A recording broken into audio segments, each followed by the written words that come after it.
해인사에 있는 이 팔만대장경은 우리나라 국보에 속합니다.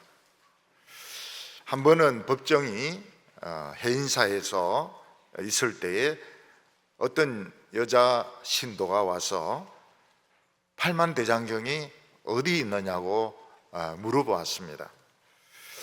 이 여자 신도는 이미 팔만대장경을 다 보고 내려왔습니다. 근데 그게 팔만대장경인지 몰랐던 겁니다. 그래서 법정은 그 여신도에게 지금 보고 온 그게 팔만대장경이라 이렇게 이야기하니까, 아니 저 빨래판이 팔만대장경이라고요? 이러면서 깜짝 놀라더라는 것입니다. 그 법정은 그때 깨달은 것이, 아무리 국보고 아무리 불경이라 하더라도 모르는 사람에게는 이 빨래판으로밖에 안 보인다 하는 것을 깨닫게 되었습니다. 그리고 그 뒤에 이 불경을 번역하는 일을 많이 했습니다. 이 법정이 출가하기 위해서 집을 떠날 때 아무도 모르게 떠났습니다. 어머니도 모르게, 할머니도 모르게 야반 도주하듯이 집을 떠났는데, 그 떠나면서 마음속으로 약속을 했습니다. 어머니 돌아오겠습니다. 반드시 돌아오겠습니다. 제 마음의 방황이 끝나면 돌아오겠습니다. 그런데 어머니가 아플 때에도 못 돌아옵니다. 어머니가 돌아가셔도 못 돌아옵니다. 왜냐하면 마음의 방황이 끝나지 않았기 때문입니다. 생텍쥐페리는 어린 왕자로도 유명하지만 야간 비행이라는 그런 소설을 썼습니다. 이 야간 비행은 남미에서 밤에 우편물을 배달하는 그 프로펠러 비행기 조종사 이야기입니다. 그들이 이 야간에 비행기 조종하는 것은 참 멋진 일입니다. 먼 데서 부에노스 아이레스의 그런 불빛들이 보이고, 또 하늘의 별도 보이고, 또 바다도 보이고, 그런데 구름이 꽉 끼거나 폭풍이 몰아치면은 통신도 끊어지게 되고 방향도 모르게 되고, 그리고 이 구름 안에는 비행기를 밑으로 끌어당겨서 맨바닥에 막 매동댕이 치는 이런 조류가 이 바람이 흐르기도 하고, 또 뻥 뚫려 있는 그런 공간도 있다고 합니다.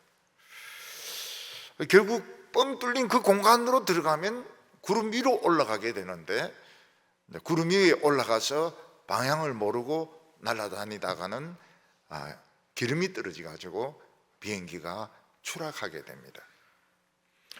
그래서 그 야간 비행에 나오는 그 조종사도 그런 공간을 발견해 가지고 구름 위로 올라가는데 결국은 기름이 떨어지게 됩니다.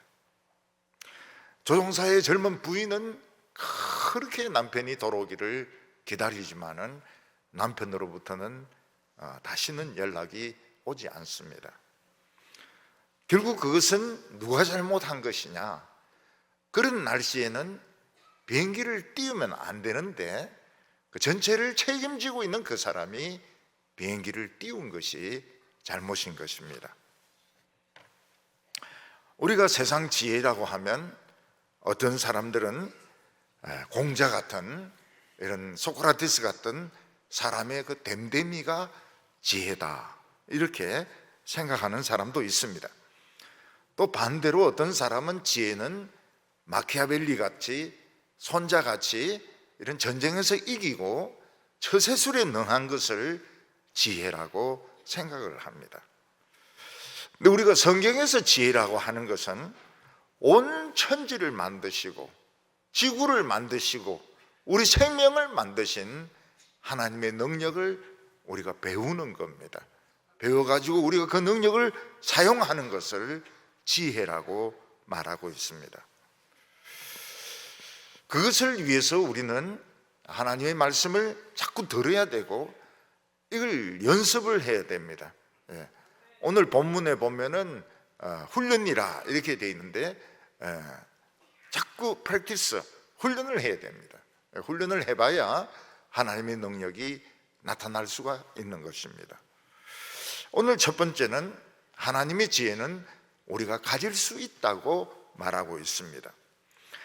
하나님의 지혜가 얼마나 큰가 하면 하나님은 이 지구를 단단하게 만드시고 그리고 그 위에 이 공기층을, 하늘을 견고하게 두어서 우리가 숨도 쉬고 구름도 있어가 비도 내리게 하고 바람도 불게 하시는 그런 지혜입니다.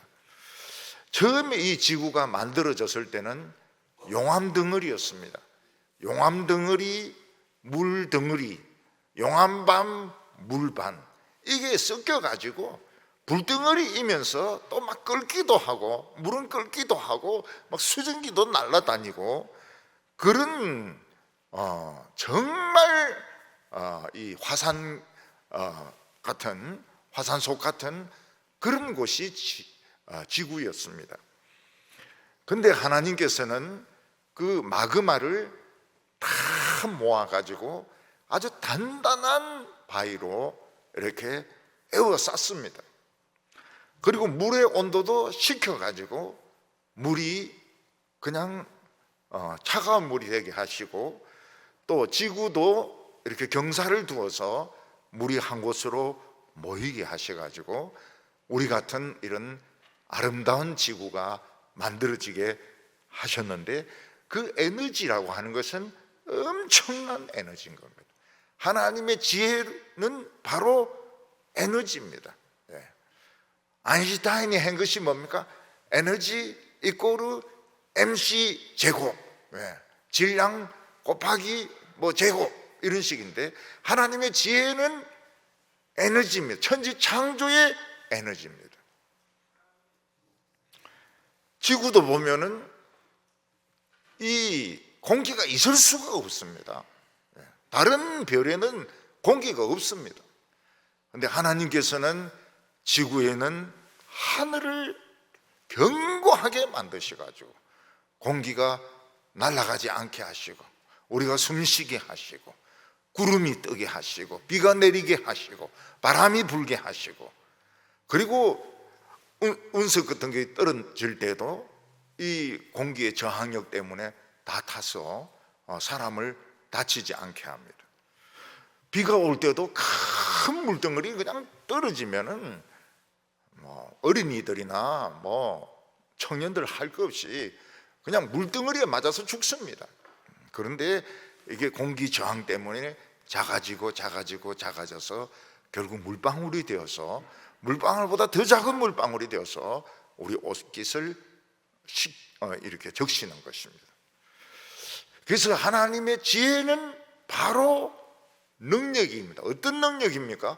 수학 문제를 푸는 능력도 아니고 어떤 핵 원리를 푸는 능력도 아니고 천지 창조의 능력, 지구를 만드는 능력인데 그게 이스라엘 백성들에게는 두 가지로 나타났습니다.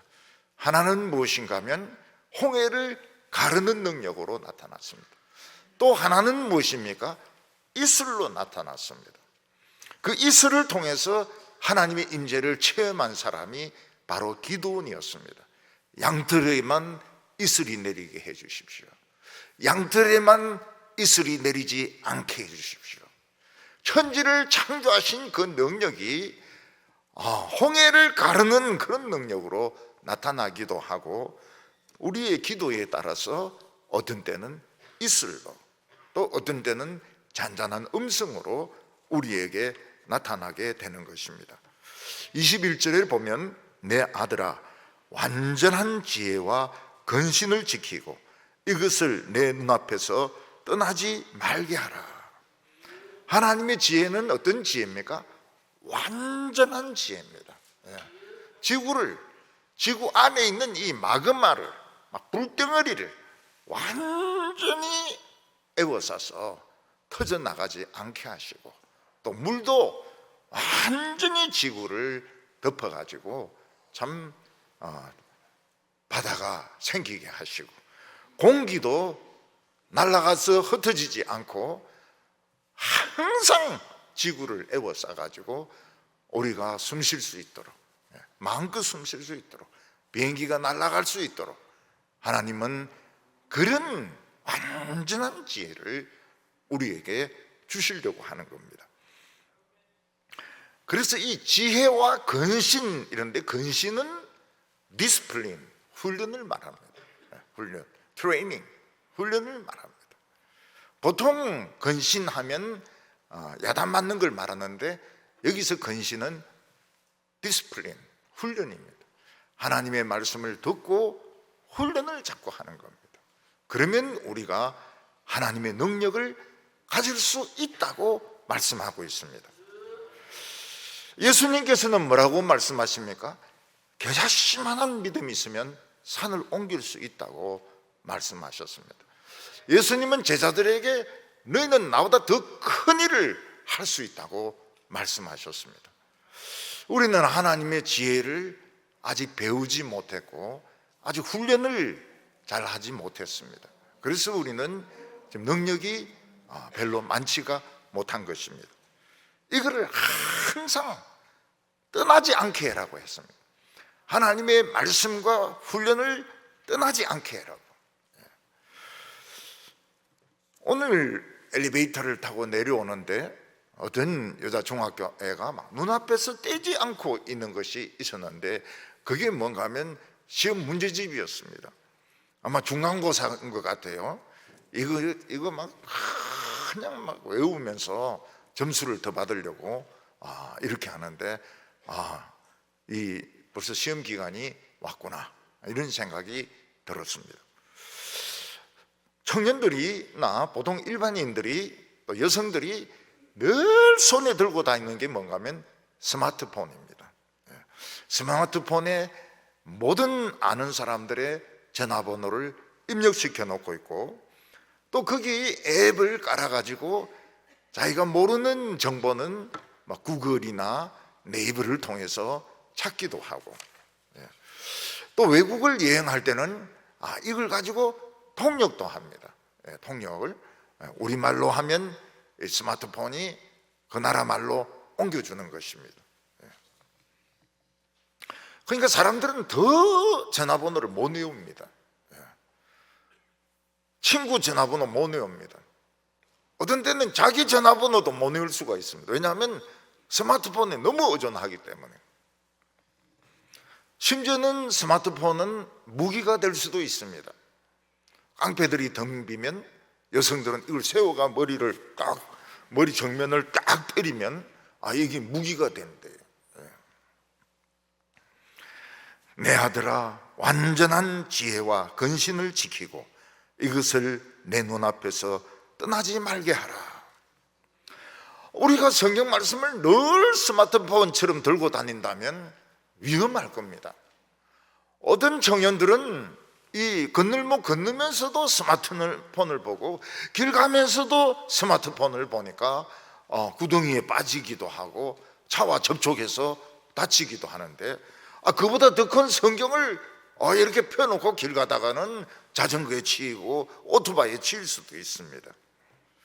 이걸 내 눈앞에서 떠나지 말게 하라는 것은, 이 하나님의 말씀은 어떤 기능이 있는가 하면 우리를 스폰지로 만들어서 막 흡수되는 그런 기능이 있습니다.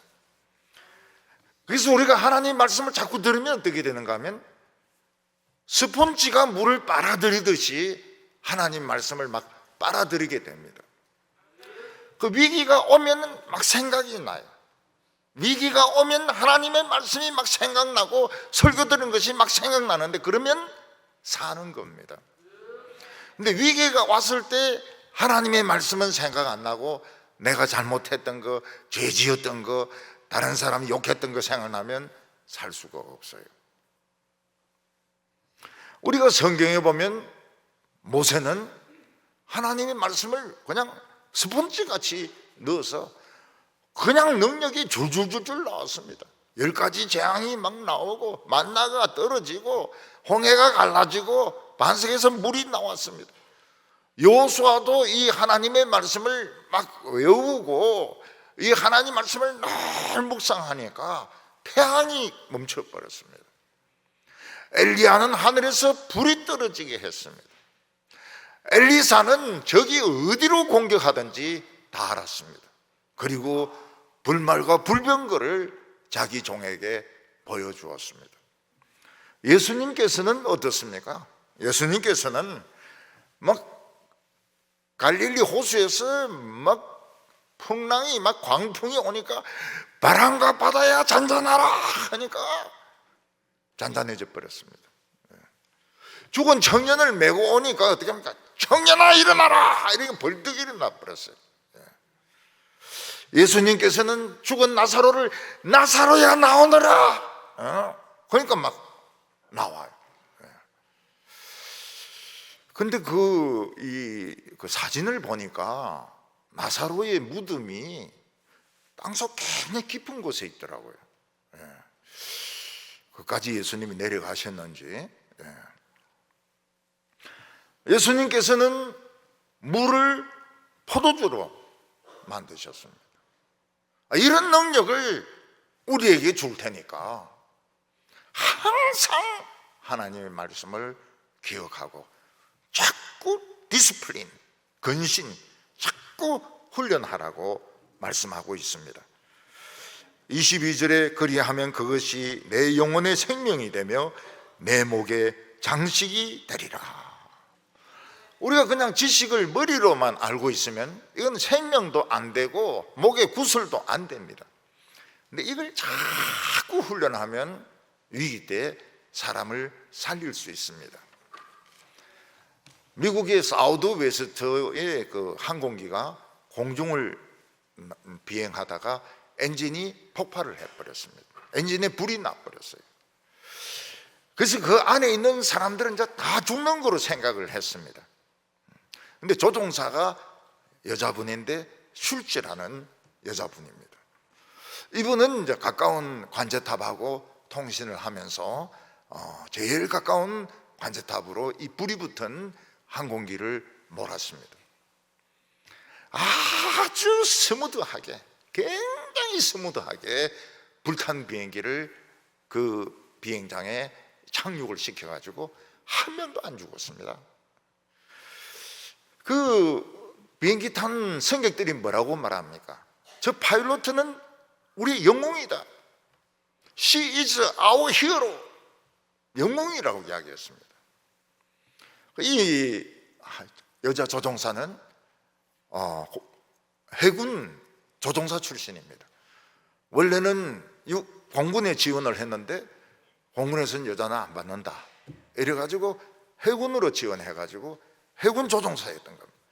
근데 사실은 해군 비행기가 공군 비행기보다 더 좋아요. 또 해군 조종술이 공군 조종술보다 더 어렵습니다. 왜냐하면 이 항공모함에 착륙하고 항공모함에서 떼야 되기 때문에 더 이 고난이도의 기술이 필요한 겁니다. 중국이나 뭐 이런 데서 항공모함 만들어 봐야 뜨지 못해요. 지금 비행기 못 뜹니다. 왜냐하면 그런 기술이 안 돼. 착륙도 안 돼. 뜨지도 못해요. 그냥 항공모함 가지고 있는 겁니다. 이 여자 조종사는 굉장히 경험이 많은 사람입니다. 그래서 불붙은 비행기를 스무드하게 가까운 비행장에 착륙시키고도 뭐 그냥 조용히 웃어요. 조용하게 웃습니다.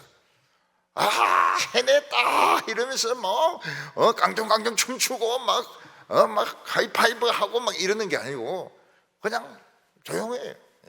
당연히 뭐 자기가 한 일을 했다고. 그러니까 이 사람은 그 비행수를 굉장히 트레이닝을 해가지고 결국 위기 때 다 살려낸 겁니다. 자기도 살고 다른 사람도 다 살려낸 거예요. 이게 이제 목걸이입니다. 목걸이.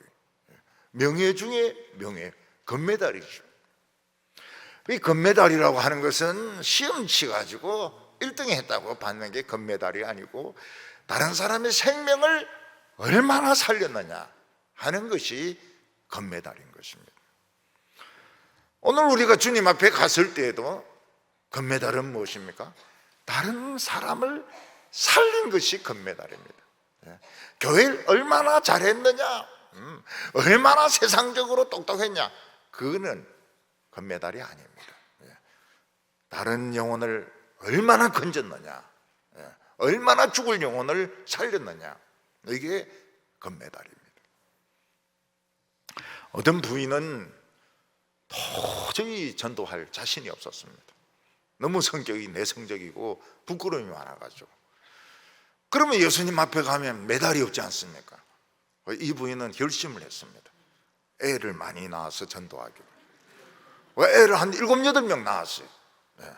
진짜 그렇게 낳아가지고 이 애들을 열심히 전도했습니다. 금메달 몇 개입니까? 7개예요. 7개. 23절에 보면 내가 내 길을 평안히 행하겠고 내 발이 거치지 아니하였으며, 하나님의 말씀에 막 숙달된 자들은 길이 평탄합니다. 왜냐하면 길을 알기 때문에. 길을 아는 사람하고 모르는 사람의 차이가 뭔가 하면, 길을 모르는 사람은 막 당황하고 초조해가지고 이 길 저 길 막 돌아다니다가 결국 절벽이 있는 길로 가든지 빠져나올 수 없는 그런 가시가 있는 그런 길로 들어갑니다. 근데 하나님 말씀을 딱 찾은 사람은 길을 아는 사람이에요. 서두르지 않습니다. 그냥 그 길 쭉 가면 목표지가 나오는 겁니다. 길을 못 찾은 사람은 호기심으로 또는 자신의 그 순간적인 판단으로 이 길을 갔다가 아니면 저 길로 갔다가, 목회도 마찬가지입니다.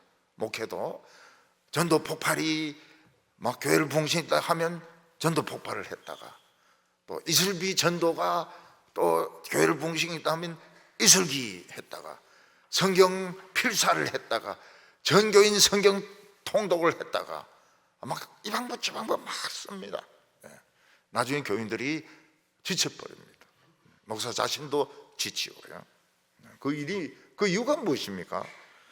길을 몰라서 그런 겁니다. 길을 알면은 서두르고 사람들을, 교인들을 볶을 필요가 없어요. 볶음밥도 아닌데 왜 막 볶아가지고 헌금 내라 그러고 새벽기도 나오라 그러고 막 전도하라 그러고 전도하면 밥통 주고 말이죠. 그래 할 필요가 없어요.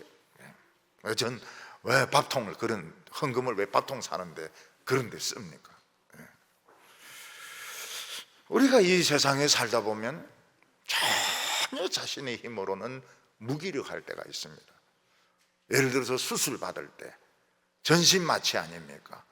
전신마취할 때 자기가 할 수 있는 게 아무것도 없습니다. 의사가 잘못 찌르려고 하는데 손잡고 그거 찌르면 안 됩니다 이렇게 할 수도 없고요. 그냥 의사 손에 맡기는 수밖에 없어요. 그냥 좋은 의사 만나가지고 수술이 잘 되기를 바랄 수밖에 없습니다. 그래서 수술실에 가보면은 밖에서 막 그 가족들이 기도합니다. 그러다 이름이 탁 없어져요. 그러면 이제 죽었는가 싶어가지고 막 절망하는데 회복실에 이름이 탁 뜹니다. 아, 수술이 끝났구나. 그러면서 이제 안심을 하는 것이죠. 또 우리가 잠잘 때 보면 뭐 잠기가 밝은 사람은 바스락하면 탁 깨지만은 어떤 사람은 뭐 흔들어도 자고 업어가도 모르는 사람이 있어요. 완전 무기력하죠. 24절에 보면 내가 누울 때에 두려워하지 아니하겠고 내가 누운 즉 내 잠이 달리로다. 사람이 자는 동안에는 아무것도 할 수가 없습니다. 뭐 사람이 와서 도둑질을 하든지 칼로 찌르든지 별의별 짓을 해도 모릅니다. 우리는 그런 무방비적인 상태에 처해 있습니다. 그래서 북한이나 러시아 같은 독재자들은 어떻게 합니까? 그들은 숙소를 여구른 군대 청해가지고 매일 저녁에 옮겨서 잡니다. 그러니까 뭐 잠이 올 리가 없지요. 우리는 그냥 한 방에서 자도 잠이 잘 안 오는데 매일 이 집 저 집 옮기니까 불면증이 올 수밖에 없고 술을 마실 수밖에 없습니다. 우리는 어떻게 합니까? 독재자가 안 되면 될 거 아니에요. 독재자가 안 되면은 그냥 어디서든지 그냥 잠을 자는 겁니다. 우리 처가 식구들 이야기해서 좀 미안한데요, 우리 처가 식구들은 어디 쓰든지 잡니다. 고개만 숙이면 잡니다. 지하철에서도 자죠, 예배 시간에서도 자죠, 뭐 집에서는 물론 자죠. 그 잠을 못 자게 하면 이제 환장을 하는 겁니다. 잠을 자게 해야 돼요.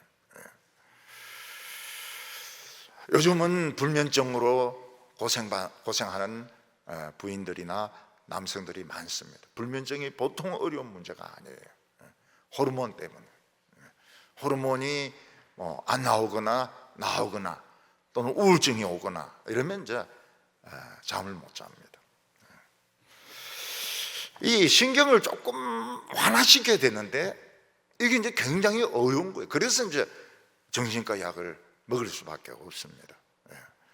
이 신경 안정제 가지고는 안 듣는 거예요. 너무 약해가지고 정신과 약을 먹을 수밖에 없습니다. 그런데 어떤 분은 그러세요.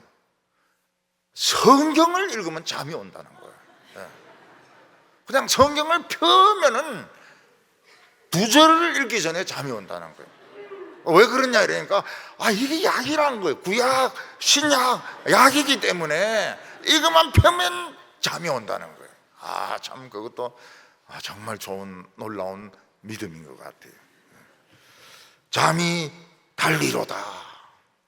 자고 났는데 기운이 막 개운한 거예요. 사실 치료는 자면서 다 치료되거든요. 아이들은 자면서 다 크거든요. 잠이라는 게 굉장히 중요한 겁니다. 잠 안 자고 공부한다, 그거 굉장히 나쁜 겁니다. 자면서 몸에 아픈 것들 다 치료됩니다. 자야 돼요. 제일 안 자는 사람이 한국 사람들입니다. 한국 사람들은 자는 걸 아까워해요. 그래서 막 밤을 새우고 막 안 자려고 막 몸부림치고 이러는데 그 병납니다. 성경을 읽었어요. 2절 읽기 전에 잠이 온다지 않습니다. 저도 막 책 본다고 그래요. 막 보다 보면은 이게 이제 2시, 3시 막 넘어가는 거예요. 26절에 보면 대저 여호와는 내가 의지하실 이 신이라 내 발을 지켜 걸리지 않게 하시리라. 하나님의 말씀을 흡수하면 어떻게 합니까? 하나님이 나의 의지가 되어 주십니다. 그래서 발이 걸려서 넘어지지가 않아요. 아무리 건강한 노인이라 하더라도 넘어져서 대퇴부골절이 되면 이거는 바싹 늙든지 돌아가시는 겁니다. 왜냐하면 화장실도 못 가죠. 막 누워서 있어야 되죠. 그러니까 살은, 근육은 쫙 빠지고 피는 배에 다 몰리니까 결국은 돌아가시는 경우가 많습니다. 근데 저희 교회는 보니까 이 대퇴부골절을 이기고 회복되신 분들이 계세요. 이분들은 정말 의사가 못하는 일을 해내시는 겁니다. 노인들이 계단을 내려가거나 길을 갈 때 2 손을 꼭 잡고 갑니다. 사랑해서 그렇습니까? 아닙니다. 넘어지면은 괜히 자기가 뒷바라지를 해야 되니까 영감제이 넘어지지 말라고, 할맛이 넘어지지 말라고 손잡고 가거든. 그럼 보기도 참 좋고 정말 사랑하는 것처럼 보이고, 제 아내도 막 제가 계단 내려갈 때 다 팔짱 끼고 내려갑니다. 사랑해서 그렇게 하냐? 맞아요. 맞아요.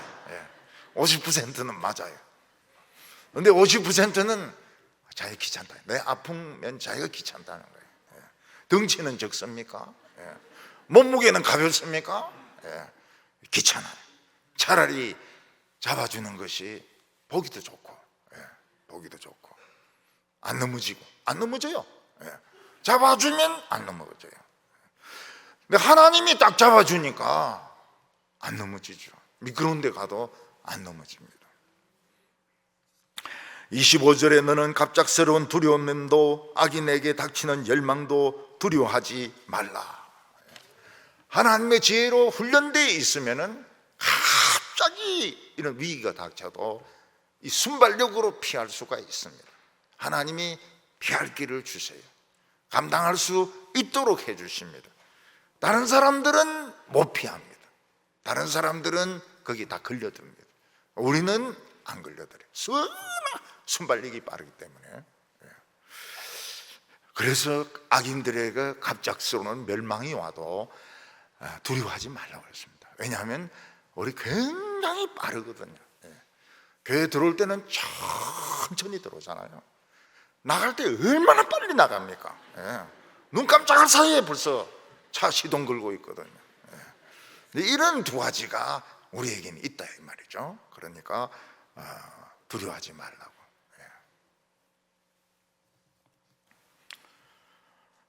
저는 이제 군대에서 이 근무를 하니까 이 함정은 물이 항상 모자라거든요. 그래서 샤워를 해도 이게 1, 2분 안에 끝납니다. 1, 2분 안에 끝나고 옷 입는 것도 굉장히 빨라요.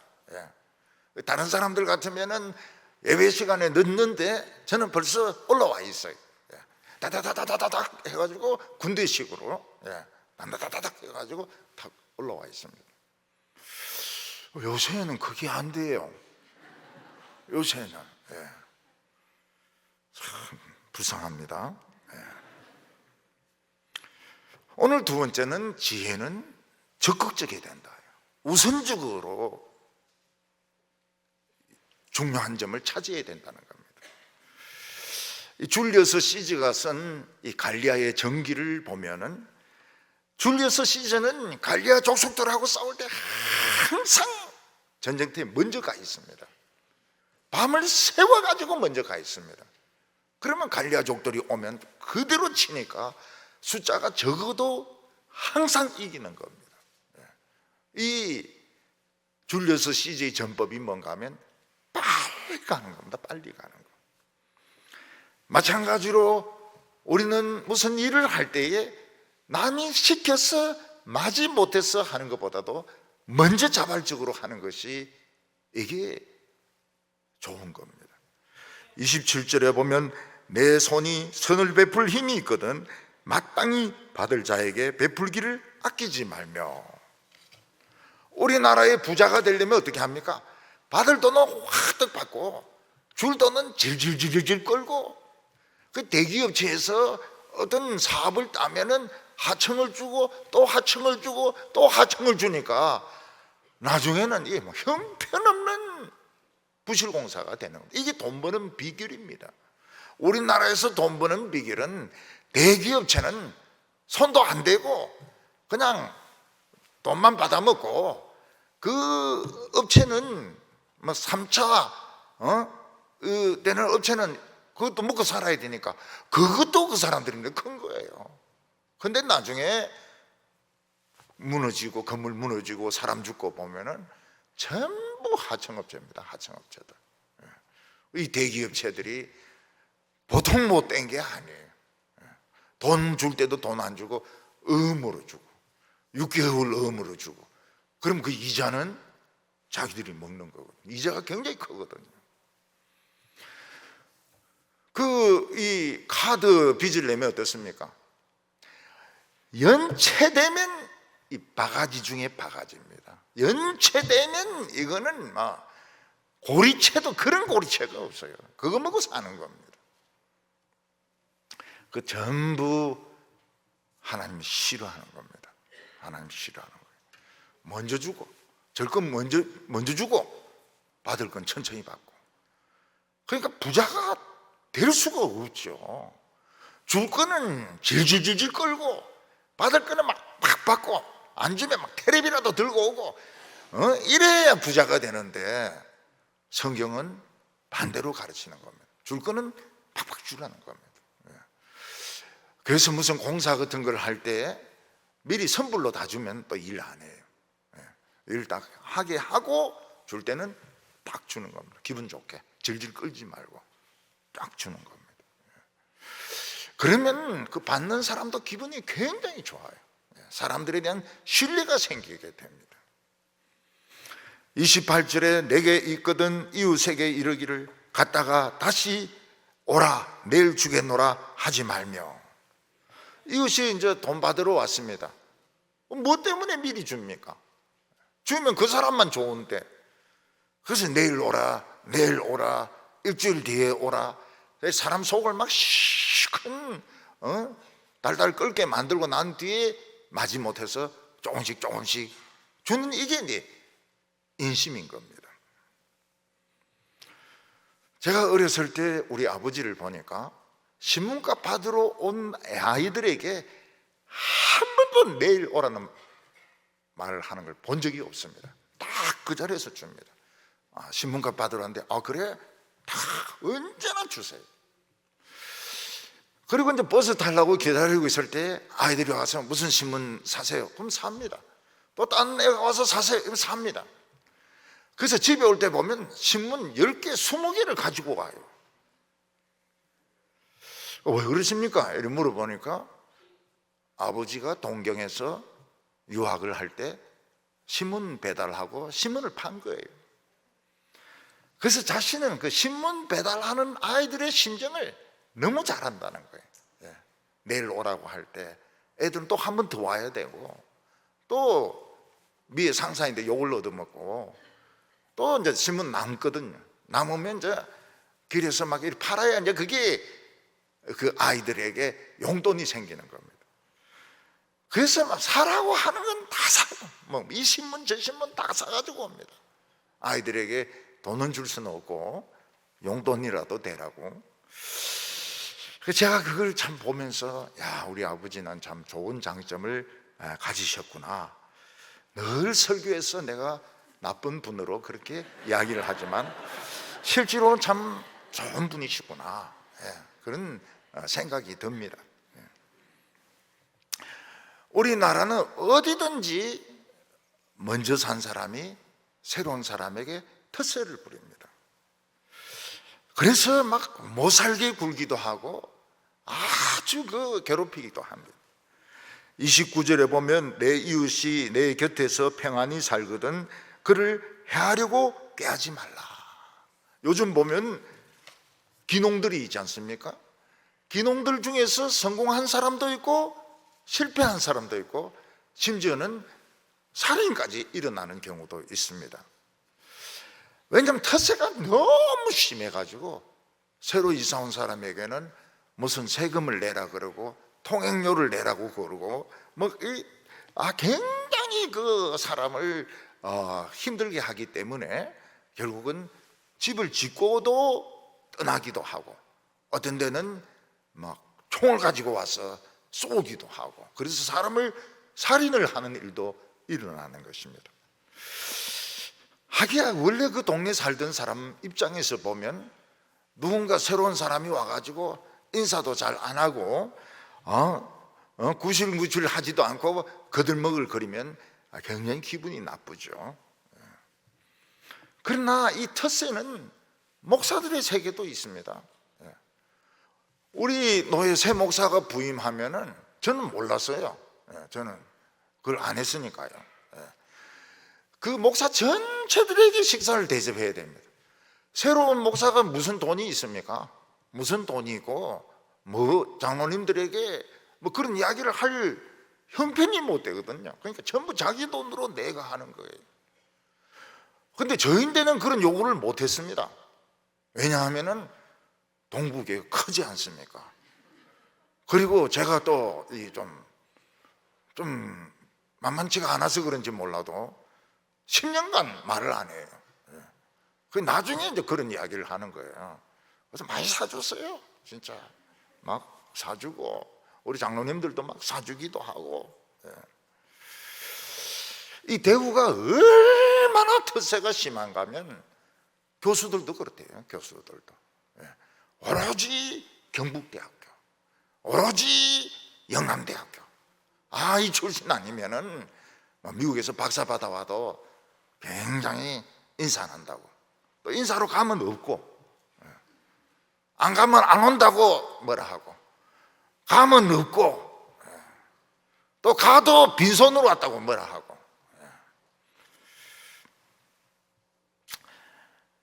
그거는 서울대도 마찬가지입니다.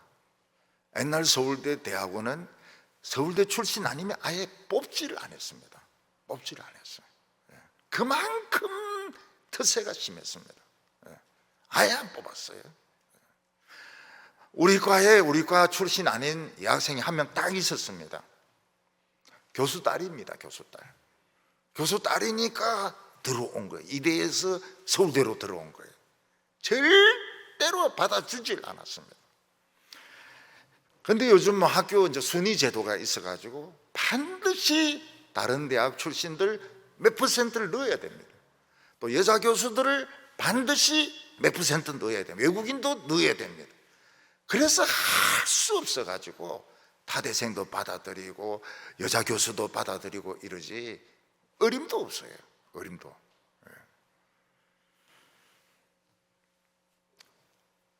우리 있는데 대구라고 할 수는 없지만 자관 지방 은행 아니면 못 들어옵니다. 못 들어와요. 그리고 이 지방 백화점이 아니면 아예 들어올 생각을 하지 말아야 됩니다. 굉장히 텃세가 심했습니다. 그런데 그동안 야금야금 헌세계도 들어오고 현대도 들어오고 그다음에 롯데도 들어오고 그래서 지방 그 백화점이 그냥 팔려버렸어요. 헐어버렸어요. 장사가. 근데 제가 보니까 서비스 질이 너무 차이가 나요. 너무 차이가 나. 서비스 질이. 질적인 차이가 이 헌세계 백화점하고 또 여기 백화점하고 삼덕백화점하고 너무 차이가 나니까 이 뭐 안 갈 수가 없는 거예요. 헌세계. 그거 가가지고 그리고 명품들이 다 빠졌습니다. 명품들이 막 불가리 그 다음에 뭐 구찌 막 쫙 다 빠졌으니까 우리 교회에 세련된 권사님들은 안 가는 거예요. 우리 교회 권사님들이 안 가면 망하는 거죠. 텃세를 부리지 마라. 근데 간호사 세계에 간호사가 왜 그렇게 불친절한가 보니까 그 태움이라 해가지고 완전히 위에 고참들이 막 영혼까지 태운다는 거예요. 영혼까지 태우는데 이 여자들 사이는 남자들 세계하고 또 틀립니다. 남자들 세계하고 틀려요. 그래 어떤 분이 저보고 여자 전도사는 많이 뽑자 그러는데 그런 소리 하지 마세요. 교회 탑니다. 이 남자하고 달라요. 남자는 막 하면 치고받고 하면 끝나는데 이거는 이제 영원히 계속되는 거예요. 의사 세계도 보면은 교수가 인턴 레지던트 막 발로 차고 이 차트로 때리고 이래가지고 적응이 안 되면 돌아버립니다. 오늘도 우리 청년 하나가 왔는데 그 의대 다니다가 때리치우고 신학교 겨우 졸업했는데 아주 또라이 취급을 당하고 요새 우리 교회에 와요. 근데 참 재밌는 게 뭔가 하면 찬송 부르기 전에 준비 운동을 막 합니다. 그러고 나서 막 율동을 해요. 오늘도 하겠지 하니까 안 하더라고요. 그래서 나갈 때 내가 자주 왔나? 그리고 매주 와. 네 보고 싶다 이랬더니 자기한테 안 하겠대. 이거 안 하겠대. 그게 적응에 실패한 겁니다. 공부에서 실패한 거예요. 위에 선배들로부터 실패한 겁니다. 군기를 잡아야 된다는 거예요. 군기를 잡아야 말을 듣는다. 군대에서 군기를 잡아야 말을 듣는다. 근데 요즘은 군기가 안 잡혀요. 쫄병들이 소위보다 월급이 더 많아지는데 누가 그 말을 듣겠습니까? 그 사관학교에서 막 엄청나게 지금 태교를 하고 있습니다. 사관학교에서 육사가 제일 심해요. 육사, 공사, 해사, 그리고 삼사관학교가 제일 심하고. 왜냐하면은 비전이 없다는 거예요. 비전이. 아니, 쫄병보다 월급이 적은데 그게 무슨 장교냐 이거예요. 우리는 참았는데, 우리는 월급 조금 줘도 다 11조 내고 감사한금은 안 냈습니다. 뭐 감사하긴 하지만 낼 돈이 없어가지고. 요즘은 지금 사관학생들이 자퇴해가지고 편입을 한다는 거예요. 그게 훨씬 좋대요. 훨씬 좋대요. 그 전방에 가면은 거기서 막 그 고생을 하고 또 이사는 또 1년에 한 번씩 다니고 이러는데, 그거 못 하겠다는 거예요. 사관 생도들이 지금 1학년들이 그냥 왕창 지금 퇴교를 해버립니다. 서울에 가까운 그 국립대가 있지 않습니까? 강원대라고 4,000명이 자퇴해버렸어요. 4,000명이. 서울에 간다고. 서울 유니버시티로 간다고. 군기를 잡으면 요즘은 안 있습니다. MZ 세대는 안 있어요. 뭐 잔소리 퍼붓고 이러면은 취직도 안 합니다. 결혼도 안 합니다. 애도 안 낳습니다. 아무것도 안 합니다. 그게 요즘 MZ 세대로. 근데 교회 애들은 다르더라고요. 교회 애들은 참 크리스찬들은 멋이 있어요. 중고등부 학생들도 멋이 있어요.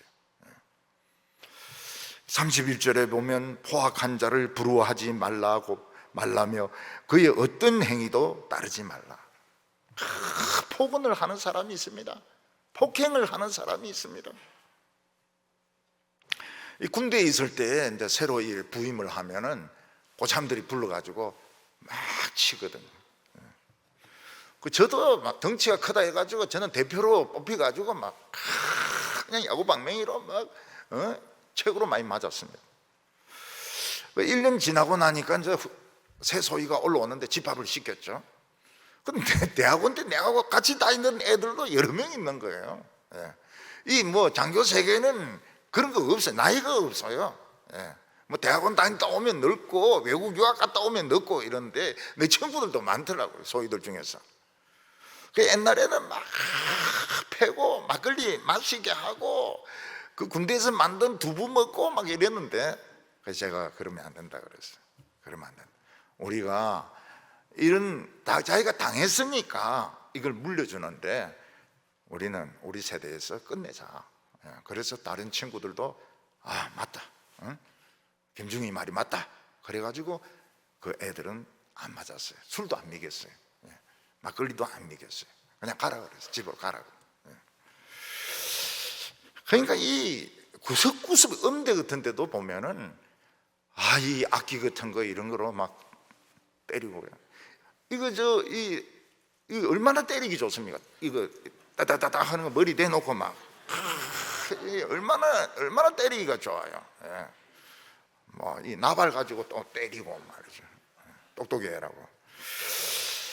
근데 그런 대물림은 끝나야 됩니다. 크리스찬 한 사람이 위해서 끝나야 됩니다. 오늘 세 번째로 하나님의 보상이 나옵니다. 하나님은 이 세상 사람들이 하는 것을 다 보고 계십니다. 그래서 하나님의 그 능력을 스폰지같이 받아들이고 매일 프랙티스한 사람, 매일 연습한 사람은 능력이 나타나요.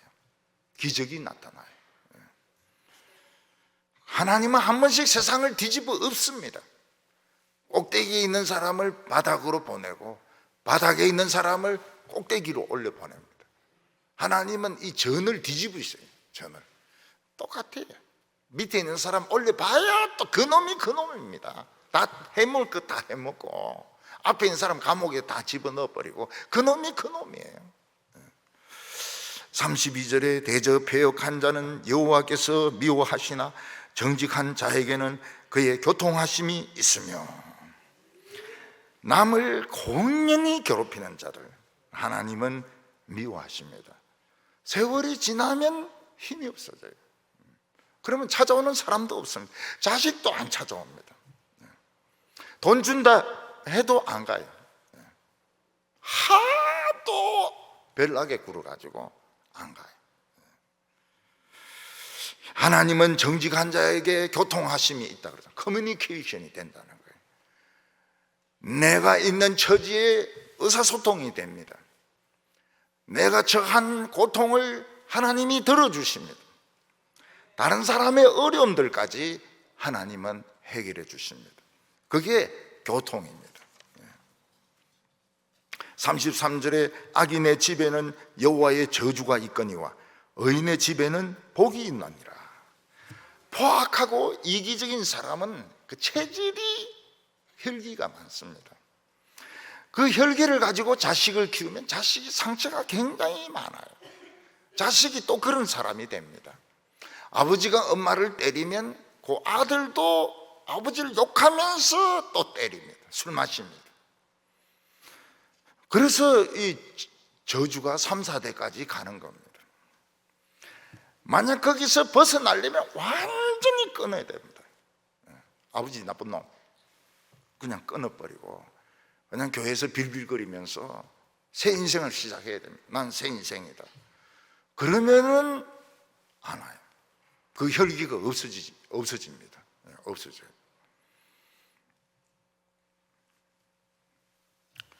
화를 자꾸 내면 어떻게 됩니까?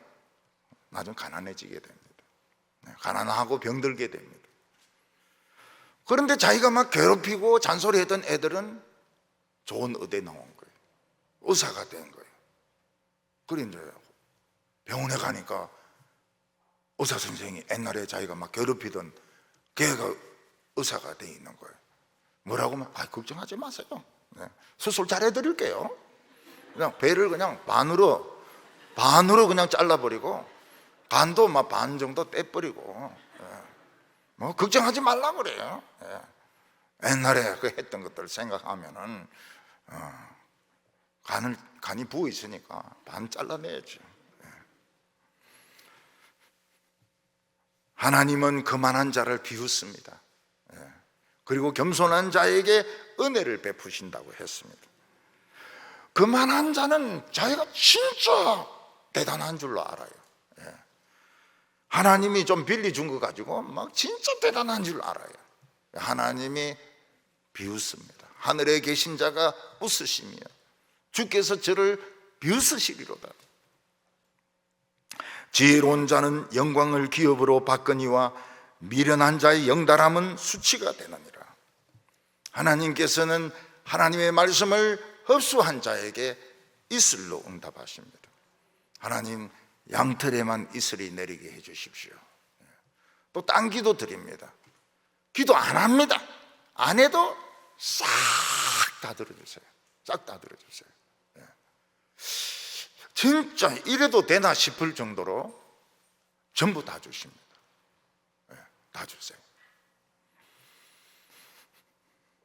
제가 영어 성경을 가지고 성경을 읽으려고요.